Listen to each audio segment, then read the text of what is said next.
Daleks can't laugh, right? Under normal circumstances the answer is no. Dalek programming forbids them from feeling the emotions that are needed to experience joy or appreciate humour. Even sadistic maniacal laughter is off limits to the Daleks, though Davros has been known to indulge in it every once in a while. However, there are certain specific examples of Daleks that have, for one reason or another, gained the ability to appreciate humour and even laugh. Some Daleks, such as the Jubilee Dalek and Dalek Sec, appear to have a rudimentary sense of humour, or at the very least a concept of irony or sarcasm. The Jubilee Dalek, after being held prisoner by humans for over a century, took particular delight in mimicking certain phrases that were told to it in an ironic way. A key example of this being when Pharaoh orders the Dalek to kill Lamb, claiming that he needed to see if it could for the sake of their alliance, before the Dalek immediately orders Pharaoh to kill Lamb, stating the exact same thing back to him with an unmistakably smug tone. Dalek Sec of the Cult of Skaro also appeared to have been imbued with a sense of sarcastic humour, likely drawing from his enhanced imagination, as he delivers a stinging retort to the Cyber Leader in the lead up to the Dalek-Cyberman War, stating that the entire conflict was merely pest control, that the cult could defeat the Cybermen with one Dalek, and that the Cybermen were superior in only one respect, that they are better at dying. However, one of the clearest examples of an individual Dalek actually laughing was when the Dalek Time Strategist mockingly laughed off the Doctor's attempts to reason with it during the restoration of the Dalek Emperor, as the Doctor attempted to convince the Time Strategist to return the universe to the state it had been in before the Time War broke out, which the Time Strategist interpreted as the Doctor admitting that the Daleks were inevitable and unbeatable. A member of the Dalek Eternity Circle also laughed at the War Doctor following the battle for the Tantalus Eye from the Engines of War novel. A very interesting example of Dalek laughter can be found in Robert Shearman's novelisation of Dalek, which contains a lot of stark deviations from the televised story, one of the most prominent being the characterisation of the Dalek being more similar to what we saw in Jubilee, which was also written by Shearman.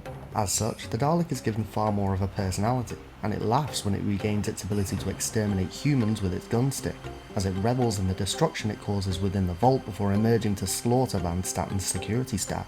By far the most prominent example of Dalek laughter can be found in the finale of Series 4, The Stolen Earth and Journey's End.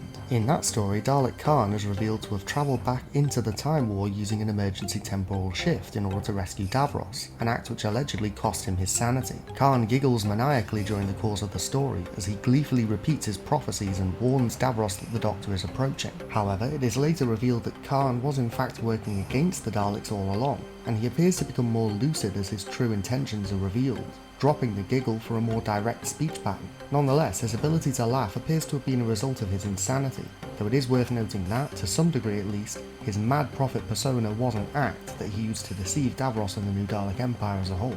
The most recent example of Dalek laughter seen on screen in Doctor Who comes from Resolution, in which the Recon Scout mutant, after taking control of Lynn's body, laughs at the Doctor's order to release her. Unlike Dalek Caan's laugh, the Recon Scout's cackle is so grating and choking that it is barely even recognisable as laughter. Rather like the laugh of the Time Strategist, it sounds like something that the Dalek is afflicted with, as if it is having to fight its own body in order to be able to produce the sound. From the examples of Dalek laughter that we have here, it seems as though there are two main circumstances in which it is possible for Daleks to laugh or recognise humour or irony. The first of these is if the Dalek in question is a member of an enhanced caste, such as the Time Strategist, the Eternity Circle Daleks, and the Daleks of the Cult of Skaro. These Daleks are likely granted more individuality than regular Daleks, and in the case of the Cult of Skaro this is outright confirmed, as their imagination allows them to understand sarcasm. The Time Strategist and Eternity Circle Daleks are similarly enhanced, allowing them to indulge in laughter, even if it is used as a means of mocking the Doctor. The other circumstance in which a Dalek is capable of laughter is if, to put it bluntly, it has gone completely insane. Isolation or severe temporal stress appear to allow Daleks to defy certain aspects of their programming, which explains why the Jubilee Dalek, the Metaltron, Dalek Caan and the Recon Scout were capable of understanding humour, or laughing in the case of the latter three. Particularly deranged Daleks would therefore seem to be capable of laughter, though what Daleks find amusing is usually twisted by their own corrupt and cruel personalities. Daleks that are capable of laughter will often only do so under the most vile circumstances, either to indulge in their own amusement when they are preparing to exterminate their enemies, or as a means of sneering at the Doctor's attempts to reason with them. Generally speaking, Daleks cannot laugh. Standard Dalek drones are incapable of it, and even high-ranking Daleks with greater imaginations and personalities can only briefly demonstrate understanding of irony, sarcasm or humour. But particularly significant individual Daleks like the Time Strategist or the Eternity Circle members certainly seem to be capable of it, and in extreme circumstances even a standard Dalek can gain the ability to laugh in a contemptuous manner, even if such an act does contradict the core Dalek philosophy. What do you think? Which of the examples of Daleks showing an understanding of humour is your favourite? Are there any other examples of laughing Daleks that weren't mentioned in this video? Do you think that there are any other circumstances in which Daleks could show an understanding of sarcasm, irony or even humour? Let me know in the comments below. Don't forget to click below to subscribe to Dalek Bumps.